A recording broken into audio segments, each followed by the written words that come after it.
ಮುಖ್ಯಮಂತ್ರಿಗಳಂತ ಸಿದ್ದರಾಮಯ್ಯನವರು ಈ ದಿವಸ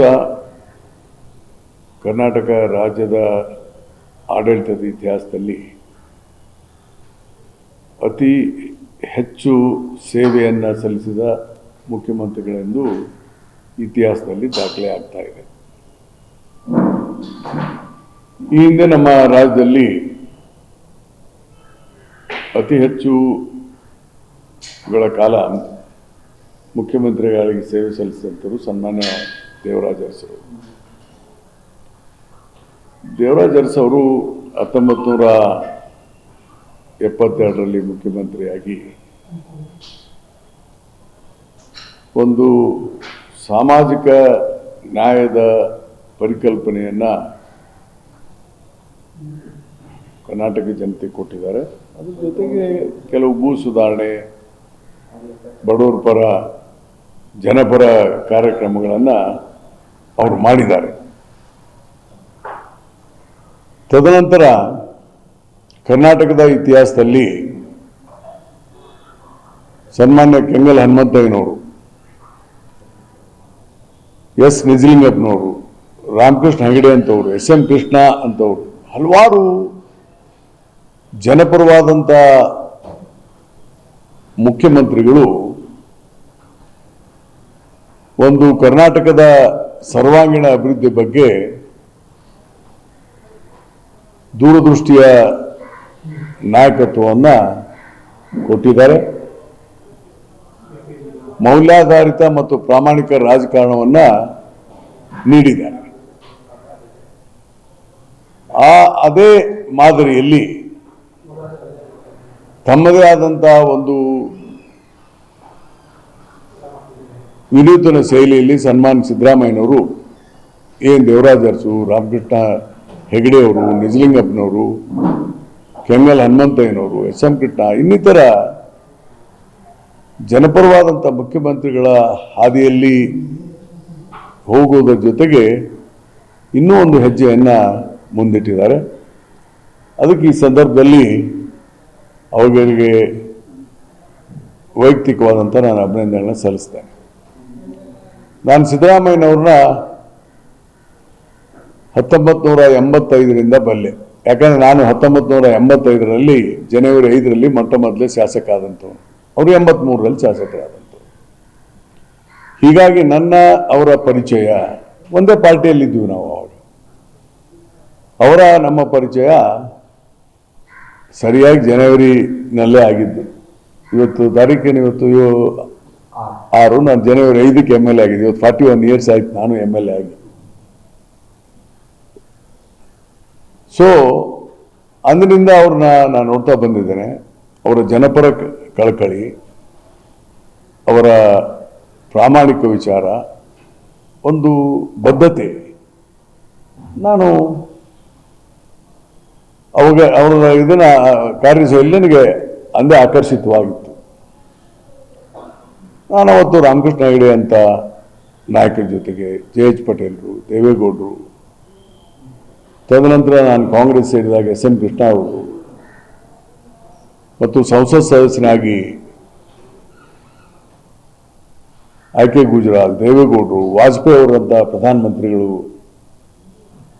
ಜೊತೆಗೆ ಹತ್ತಿರವಾಗಿ ನೋಡಿದಂಥವ್ರು ನಾನು. ಏನವರು ಹಿಂದಿನ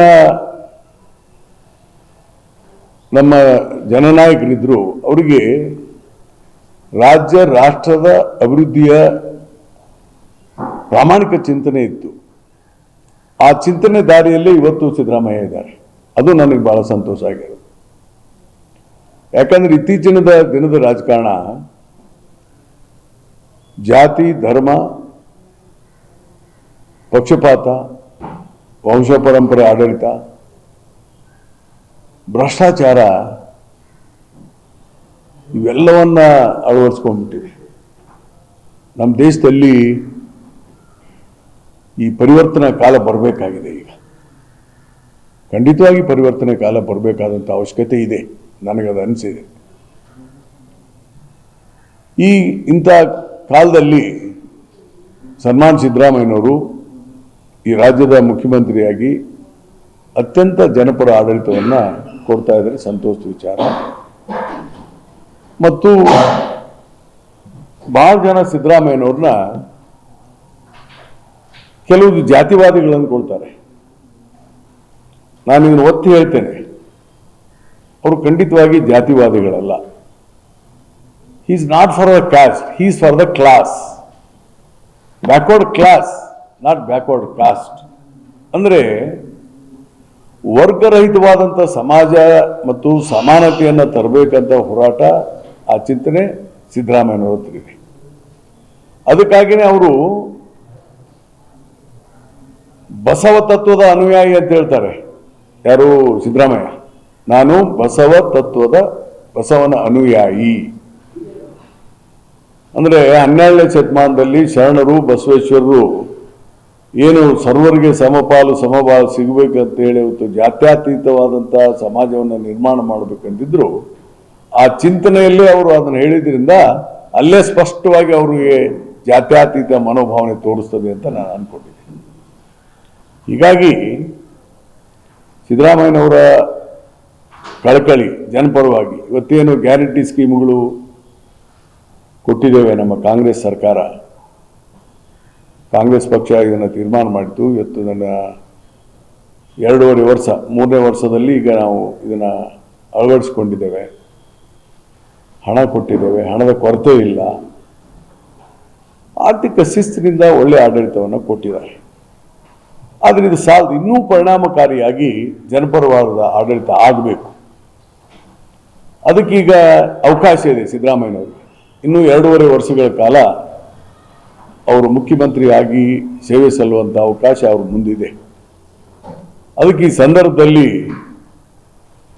ಅತ್ಯಂತ ಪರಿಣಾಮಕಾರಿಯಾದಂಥ, ಜನಪರವಾದಂಥ, ಪಾರದರ್ಶಕವಾದಂಥ ಮತ್ತು ಪ್ರಾಮಾಣಿಕ ಚಿಂತನೆಯ ಆಡಳಿತವನ್ನು ಸಿದ್ದರಾಮಯ್ಯನವರು ಮುಂದಿನ ಜನಾಂಗಕ್ಕೆ ಕೊಟ್ಟು ಹೋಗ್ತಾರೆ ಅಂತ ವಿಶ್ವಾಸ ನನಗಿದೆ. ಅವರಿಗೆ ಶುಭವಾಗಲಿ ಅಂತ ನಾನು ಹಾರೈಸ್ತೇನೆ. ಸರ್, ಬಹಳ ವಿಶ್ವಾಸದಲ್ಲಿ ಮಾತಾಡ್ತಿದ್ದೀವಿ. 2.5 ವರ್ಷ ಕಾಲ ಈಗ ನಡೀತಾ ಇರುವಂತಹ ಬೆಳವಣಿಗೆಗಳ ಹಿನ್ನೆಲೆಯಲ್ಲಿ ಎಷ್ಟು ಸಾಧ್ಯತೆ ಇದೆ ಸರ್? ನಿಮ್ಮ ಪ್ರಶ್ನೆಗೆ ಪದೇ ಪದೇ ಉತ್ತರ ಹೇಳುವಂತ ಅವಶ್ಯಕತೆ ನನಗೆ ಕಾಣ್ತಾ ಇಲ್ಲ. ಇದು ಮಾಧ್ಯಮಗಳಲ್ಲಿ ಯಾವ್ಯಾವುದೋ ಕಾರಣಕ್ಕೆ ಯಾರೋ ಸೃಷ್ಟಿ ಮಾಡಿರ್ತಾರೆ. ನಾನೀಗ ಅದರ ಡಿಟೇಲ್ಗೆ ಹೋಗೋದಿಲ್ಲ. ಆಗಿರ್ಬೋದು, ಈಗ ನನಗೂ ಮುಖ್ಯಮಂತ್ರಿ ಆಗಬಾರ್ದು ಅಂತ ನನಗಿದೆಯಾ? ನಾನು I am also senior legislature. ಎಲ್ಲರಿಗೂ ಇರುತ್ತೆ, ಯಾರಿಗೆ ಆಸೆ ಇರಲ್ಲ? ಪ್ರಧಾನಮಂತ್ರಿ ಆಗಬೇಕಂತ ಆಸೆ ಇರ್ತದೆ. ಅದಿರಲಿ, ಅದೇನೇ ಇರಲಿದ್ದೆ, ಅದು ತಪ್ಪೇನಲ್ಲ ಆಗೋದ್ರ ಬಗ್ಗೆ. ಆದರೆ ನಾನು ಹೇಳ್ತಾ ಇರೋದು ವಾಸ್ತವಿಕವಾಗಿ ಈ ನಮ್ಮ ಮುಂದಿರುವಂಥ ಪ್ರಶ್ನೆ ಪದೇ ಪದೇ ಯಾಕೆ ಹೇಳ್ತೀರಿ? ಈಗಾಗಲೇ ಪಕ್ಷದ ಅಧ್ಯಕ್ಷರು ಹೇಳ್ಬಿಟ್ಟಿದ್ದಾರೆ, ಅದು ನಮ್ಮ ಸೃಷ್ಟಿ ಅಲ್ಲಪ್ಪ, ಹೈಕಮಾಂಡ್ದು ನಿಮ್ಮ ಸೃಷ್ಟಿ, ನೀವೇ ಅಲ್ಲಿ ಮಾಡ್ಕೊಳ್ಳಿ ಕರ್ನಾಟಕದಲ್ಲಿ ಅಂತ ಹೇಳಿದ್ದಾರೆ. ಅದರ ಅರ್ಥ ಏನು? ಮತ್ತು ಒಬ್ಬ ಮುಖ್ಯಮಂತ್ರಿನ ಬದಲಾವಣೆ ಮಾಡಬೇಕಾದ್ರೆ ಶಾಸಕರ ಸಭೆ ಕರಿಬೇಕಾಗುತ್ತೆ, ಶಾಸಕಾಂಗ ಪಕ್ಷದ ನಾಯಕನ ಆರಿಸಬೇಕಾಗ್ತದೆ. ಇದು ಯಾವುದೋ ಪ್ರೊಸೀಜರ್ ಇಲ್ದಾರೆ ನೀವು ಅವಾಗ ಓದ್ತಗೊಳ್ಬಿಡ್ತಾರೆ, ಇವಾಗ ಓದ್ತಗೊಳ್ತಾರೆ, ಅದು ಮನೋರಂಜನೆಗಾಗಿ ಹೇಳ್ತಾರೆ, ಅದಷ್ಟೇ. ಸರ್, ಹೈಕಮಾಂಡ್ ಸುಪ್ರೀಂ ಕರೆಕ್ಟ್, ಸಿಎಂಗೂ ಒಂದು ಅಧಿಕಾರ ಇದೆ ಕರೆಕ್ಟ್, ಕೆಪಿಸಿಸಿ ಅಧ್ಯಕ್ಷರಿಗೂ ಒಂದು ಅಧಿಕಾರ ಇದೆ ಕರೆಕ್ಟ್. ಈ 3 ಜನರ ಅಧಿಕಾರವನ್ನು ಮೀರಿ ಯಾರೋ ಒಬ್ಬರು ಶಾಸಕರು 6ನೇ ತಾರೀಕು ಇಲ್ಲಿ ಏನ್ ಮನೋರಂಜನೆಗಾಗಿ ಹೇಳ್ತಾರೆ ತಮ್ಮ ಇಚ್ಛೆ ಅಂತ. ಇದು ಏನಿಲ್ಲ, ಹ್ಯಾಪಿನೆಸ್ ಮನೋರಂಜನೆ ಅಂದ್ರೆ ತಪ್ಪರ್ಥ ಕಲ್ಪಿಸಬಾರ್ರಿ. ಈಗ ನನಗೊಂದು ಖುಷಿ ಕೊಡ್ತದಪ್ಪ ಮಾತು ಹೇಳಿದ್ರೆ, ಅವ್ರು ಖುಷಿಗಾಗಿ ಹೇಳ್ತಾರೆ, ತಪ್ಪೇನಿದೆ ಅವರು ಹೇಳಿದ್ರೆ?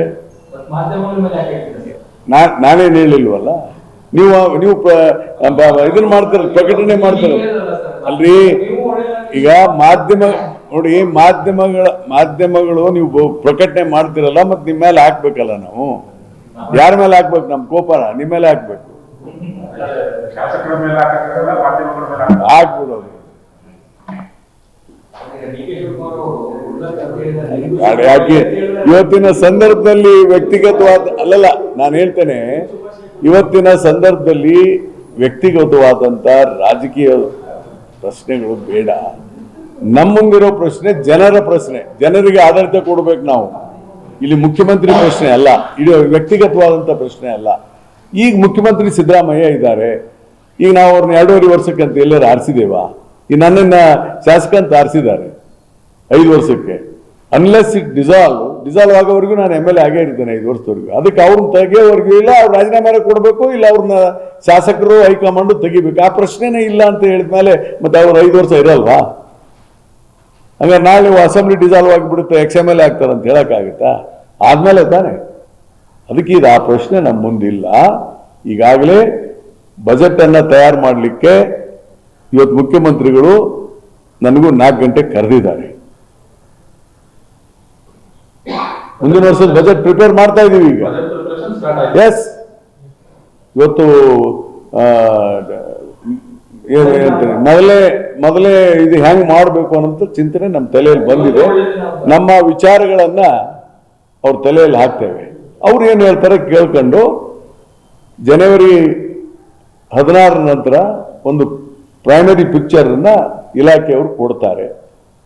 ನಂತರ ಒಂದು ವಾರ ಆದಮೇಲೆ ಬಜೆಟ್ ಅನ್ನು ಬರೀತೇವೆ.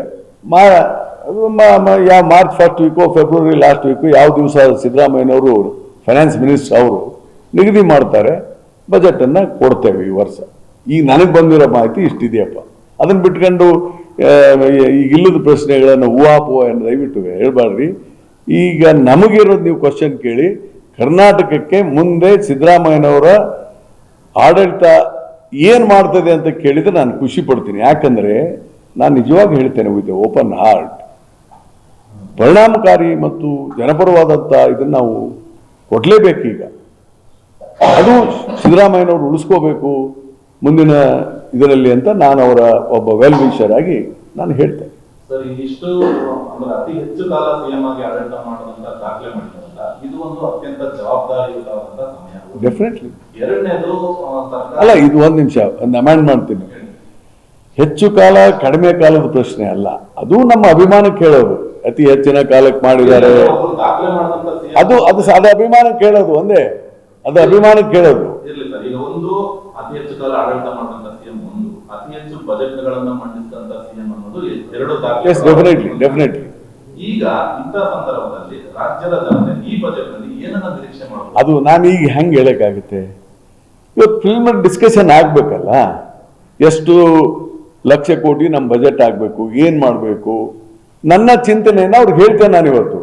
ಈ ಸಾರಿ ಹೆಚ್ಚು ಅಭಿವೃದ್ಧಿ ಕೆಲಸಗಳನ್ನ ಜನಪರವಾಗಿ ಮಾಡುವಂತ ಅವಕಾಶ ಇದೆ, ಅಷ್ಟು ಮಾತ್ರ ನಿಮ್ಗೆ ಹೇಳ್ತೇನೆ. ಕಳೆದ ವರ್ಷ ಏನಿತ್ತಲ್ಲ, ಅಂದ್ರೆ ಈಗ ರನ್ನಿಂಗ್ ಇಯರ್ ಈಗ 4,09,000 ಕೋಟಿ ಬಜೆಟ್ ಕೊಟ್ಟಿದ್ದೇವೆ.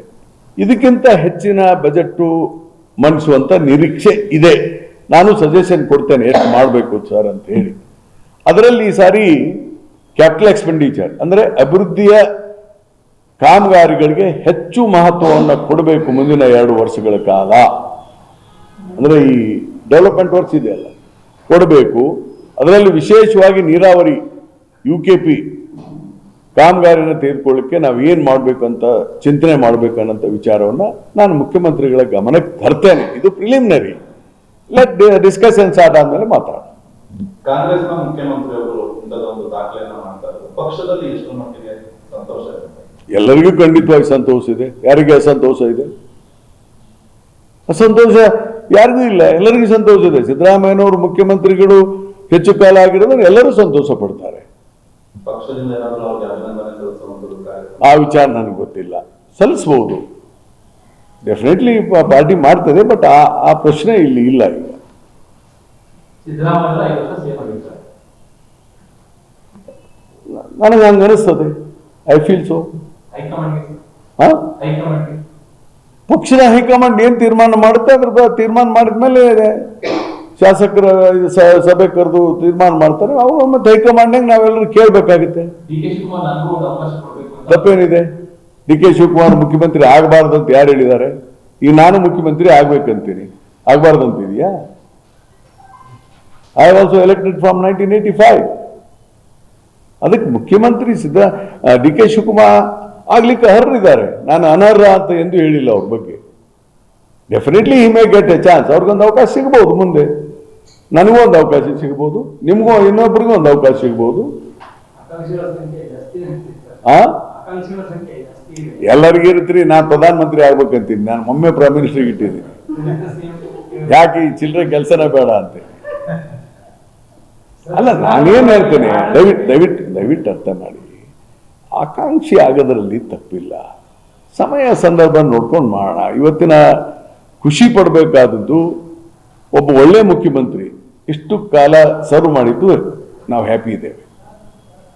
ಎಷ್ಟು ಅರ್ಧ ಕೊಟ್ಟಿರ್ತಾರೆ ಅದಕ್ಕೆ ಏನ್ರಿ ಸಿದ್ದರಾಮಯ್ಯ ಅವರ ಆಡಳಿತಕ್ಕೆ ಕೊಡ್ತಾರೆ. ಕೇಳ್ತಾ ಇಲ್ಲ ನೀವು ಹೇಳಿ. ಸಿದ್ದರಾಮಯ್ಯ ಅವರ ಆಡಳಿತಕ್ಕೆ ಎಷ್ಟು ಅರ್ಧ ಕೊಟ್ಟಿರ್ತಾರೆ ಎಷ್ಟು ಮಾರ್ಕ್ಸ್ ಕೊಡ್ತಾರೆ. ಮಾರ್ಕ್ಸ್ ಕೊಡ್ತೀವಾ? ಮಾರ್ಕ್ಸ್ ಕೊಡೋದು ಅಂತಂದ್ರೆ ಟೋಟಲ್ ಆಡಳಿತನ ಹೇಗೆ? ಟೋಟಲ್ ಆಡಳಿತ ಈಗ ನಾನು 10 ಕೊಟ್ಬಿಡ್ತೇನೆ, 10ಕ್ಕೆ 10 ಕೊಟ್ಬಿಡ್ತೇನೆ. ಅದು ನೀವು ಹೇಳ್ಬೇಕು. ಈಗ ನಾನು ಹೇಳಿದ್ರೆ ಪಕ್ಷಪಾತಿ ಆಗುತ್ತೆ. ನಾವೇನು ವಿರೋಧ ಮಾಡಿದ್ರ ಏನಿಲ್ಲ, ನೀವು ಪಕ್ಷಪಾತಿಯಾಗಿ ಹೇಳಿದ್ರೆ ನಾವೇನ್ ಮಾಡೋಣ? ಸರ್ ನೀವೇ ಏನ ಸರ್ ಬಿಡಿ ಸರ್, ಈಗ ನಿಮ್ಗೆ ಶಾಸಕರಾಗಿ ಆರ್ಥಿಕ ಸಲಹೆಗಾರರಿಗೆ 10ಕ್ಕೆ ಎಷ್ಟು ಮಾರ್ಕ್ಸ್ ಕೊಡ್ತೀರಾ ಸರ್? ಆ? 10ಕ್ಕೆ ಎಷ್ಟು ಮಾರ್ಕ್ಸ್? ನನಗೆ 100 ಮಾರ್ಕ್ಸ್ ಕೊಡ್ತೇನೆ, ನನ್ಗೇನು ಸಮಸ್ಯೆನೇ ಇಲ್ಲ. ನೋಡಿ, ನಾನು ಸತ್ಯವಾಗಿ ಹೇಳ್ತೇನೆ. No listen to me very carefully. ನಮ್ದು ಏನು ಆರ್ಥಿಕ ಶಿಸ್ತಿದೆ ಇಡೀ ದೇಶದಲ್ಲಿ number 1. Siddaramaiah as a finance minister ಎಂದೂ ಆರ್ಥಿಕ ಶಿಸ್ತನ್ನು ಬಿಟ್ಟು ಹೋಗಿಲ್ಲ. ಈ fiscal responsibility and management act ಇದೆಯಲ್ಲ, ಅದನ್ನ ಶಿಸ್ತನ್ನ ಮೀರಿ ಹೋಗಿಲ್ಲ. ಬಹಳ ಶಿಸ್ತಿನಿಂದ ಮಾಡಿದ್ದಾರೆ, ಜನಪರವಾಗೇ ಕೊಟ್ಟಿದ್ದಾರೆ. ಮತ್ತು ನಮ್ಮ ಟ್ಯಾಕ್ಸ್ ಕಲೆಕ್ಷನ್ ನಲ್ಲೂ ಕೂಡ ನಾವು ಹಿಂದೆ ಬಿದ್ದಿಲ್ಲ. ನಮ್ಮ ನಿರೀಕ್ಷೆ ಮಟ್ಟದಲ್ಲೇ ಇವತ್ತು ಟ್ಯಾಕ್ಸ್ ಕಲೆಕ್ಷನ್ ಆಗುತ್ತೆ. ತೊಂದರೆ ಆಗಿರೋದಿಲ್ಲ ನಮಗೆ ಅಂದ್ರೆ ಗ್ಯಾರಂಟಿ ಸ್ಕೀಮ್ನಿಂದ ಅಲ್ಲ. ನಮಗೆ ತೊಂದರೆ ಆಗಿರೋದು ಹಿಂದಿನ ಬಿಜೆಪಿ ಸರ್ಕಾರ 2,47,000 ಕೋಟಿ ರೂಪಾಯಿಗಳ ಕಾಮಗಾರಿಗಳನ್ನ ಹಣ ಹಿಡದೆ ಹೊಟ್ಟು ಹೋಗ್ಬಿಟ್ರು. ಬರೀ 42,000 ಕೋಟಿ ಇಟ್ಟು ಹೋಗ್ಬಿಟ್ರು. ಇದರಿಂದ ನಮಗೆ ಸುಮಾರು 2,20,00,000 ಪೆಂಡಿಂಗ್ ಬಿಲ್ಲು ಭಾರ ಹೊತ್ಕೊಂಡು ಸಿದ್ದರಾಮಯ್ಯ ಮುಖ್ಯಮಂತ್ರಿ ಆಗಿದ್ದಾರೆ. ಇದನ್ನ ಸರಿಯಾಗಿ ಯಾರು ಹೇಳ್ತಾ ಇಲ್ಲ. ಇದನ್ನ ವೈಟ್ ಪೇಪರ್ ತಂದ್ರು ಸಿದ್ದರಾಮಯ್ಯ ಫಸ್ಟ್ ಇಯರ್, ಅದನ್ನ ನಾವು ಸರಿಯಾಗಿ ಹೇಳಬೇಕಾಗಿದೆ. ಮತ್ತು ಅದ್ರ ಜೊತೆಗೆ 15ನೇ ಹಣಕಾಸಿನ ಆಯೋಗದಲ್ಲಿ ನಮಗೆ ಆರ್ಥಿಕ ಹಿಂಜರಿತ ಅಂದ್ರೆ ಅವರು ಕೊಡೋದ್ರಲ್ಲಿ, ಹಣ ಕೊಡೋದ್ರಲ್ಲಿ ಡೆವಲ್ಯೂಷನ್ ಅಂಡ್ ಗ್ರಾಂಟ್ ನಮಗೆ ಕೊಡೋದು ಕಡಿಮೆ ಆದ್ರಿಂದ ಸ್ವಲ್ಪ ಕಷ್ಟವನ್ನು ಎದುರಿಸಿದ್ದೇವೆ. ಗ್ಯಾರಂಟಿ ಸ್ಕೀಮ್ ಬಂತು, ಆಮೇಲೆ 7th ಪೇ ಕಮಿಷನ್ ಅದು ಸುಮಾರು ಒಂದು 25,000 ಕೋಟಿ ಆಯಿತು. ಇವೆಲ್ಲ ಭಾರವನ್ನು ಹೊತ್ಕೊಂಡ್ಬಿಟ್ಟಿದ್ದಾರೆ. ಗ್ಯಾರಂಟಿಗೆ ಸುಮಾರು 52,000 ಕೋಟಿ, ಒಂದು 25,000 ಕೋಟಿ 7th pay commission and pending bills of the BJP. ಇದರಿಂದ ನಮಗೆ ಸ್ವಲ್ಪ ಪ್ರಾರಂಭದ ಹಂತದಲ್ಲಿ ತೊಂದರೆ ಆಗಿತ್ತು. ಈಗ ಯಾವುದೇ ತೊಂದರೆ ಇಲ್ಲ. ಈ ವರ್ಷ ತೊಂದರೆ ಇಲ್ಲ ಅಭಿವೃದ್ಧಿಗೆ. ಅದಕ್ಕೆ ಹೇಳ್ತೇನೆ, ಮುಂದಿನ ವರ್ಷ ಅತಿ ಹೆಚ್ಚು ಅಭಿವೃದ್ಧಿ ಕೆಲಸಗಳು ಕರ್ನಾಟಕದಲ್ಲಿ ಆಗ್ತದೆ. ಆ ವಿಚಾರದಲ್ಲಿ ನಾನು ಮುಖ್ಯಮಂತ್ರಿಗಳ ಹತ್ರ ಮಾತನಾಡ್ತೇನೆ. ಅವ್ರು ಏನು ಹೇಳ್ತಾರೆ ಅನ್ನೋದ್ರ ಬಗ್ಗೆ, ಯಾಕಂದ್ರೆ because is the finance minister, ನಾನೊಬ್ಬ ಸಲಹೆಗಾರನಾಗಿ ಅವ್ರಿಗೆ ಐ ವಿಲ್ ಅಡ್ವೈಸಿಂಗ್. ಬಜೆಟ್ಗಿನ ಮುಂಚೆನೇ ಕ್ಯಾಬಿನೆಟ್ ರಿಷಫಲ್ ಆಗುತ್ತೆ ಅಂತ ಒಂದಷ್ಟು ಚರ್ಚೆಗಳು ಶುರುವಾಗಿದೆ. ಗೊತ್ತಿಲ್ಲ ನನಗೆ. ಚರ್ಚೆಗಳಿದೆ, ಮಾಡಬೇಕನ್ನೋಂಥ ವಿಚಾರನೂ ಮುಖ್ಯಮಂತ್ರಿಗಳಲ್ಲಿ ಇದೆ. ಅದು ಪಕ್ಷದ ವರಿಷ್ಠರು ಮತ್ತು ಮುಖ್ಯಮಂತ್ರಿಗಳು ತೀರ್ಮಾನವನ್ನ ಮಾಡ್ತಾರೆ. ನೀವೇನಾದ್ರೂ ಸಚಿವರಾಗಬೇಕು ಅಂತ ಅನ್ಕೊಂಡಿದ್ದೀರಾ? ನಾನು ಮುಖ್ಯಮಂತ್ರಿ ಆಗ್ಬೇಕಂತೀನಿ, ನೀವು ಸಚಿವರು ಅಂತೀರಿ. ಅದನ್ನ ಕೇಳಿದೆ. ಸಚಿವರಾಗಬೇಕು ಅಲ್ರಿ, ನಾನು ಹೇಳಿದ ಪ್ರಶ್ನೆ ನೀವು ಉತ್ತರ ಹೇಳಲಿಲ್ಲ. ನಾ ಅಲ್ಲೇ ಆಗ್ಬೇಕಂತೀನಿ, ನೀವು ನಮ್ಮನ್ನ ಅದು ಯಾರು ಅಲ್ಲ, ಇರ್ಲಿ ತಮಾಷೆಗೆ ಇರ್ಲಿ. ಮಂತ್ರಿ ಆಗಬಾರ್ದಂತ ಯಾರಿಗಿರ್ತದೆ? ಸರ್ವ್ ಮಾಡೋರಿಗೆ. ಸರಿ, ಯಾವ್ದು ಬಿಟ್ಟಿದ್ದು. ನಾನು ನಿಜ ಹೇಳ್ತೇನೆ, ಓಪನ್ ಮನಸ್ಸಿಂದ. ಮುಖ್ಯಮಂತ್ರಿ ಸಿದ್ದರಾಮಯ್ಯನವರು ನಮ್ಮ ಪಕ್ಷ ನನ್ನ ಮಂತ್ರಿ ಮಾಡಿದ್ರೆ ಖುಷಿ, ಮಂತ್ರಿ ಮಾಡದೇ ಇದ್ರು ಖುಷಿ. Ultimately power and money will not give happiness to me. ನಾನು ಮಾಡಿದ ಕೆಲಸಗಳು ನನಗೆ ಖುಷಿ ಕೊಡ್ತಾ ಇದೆ.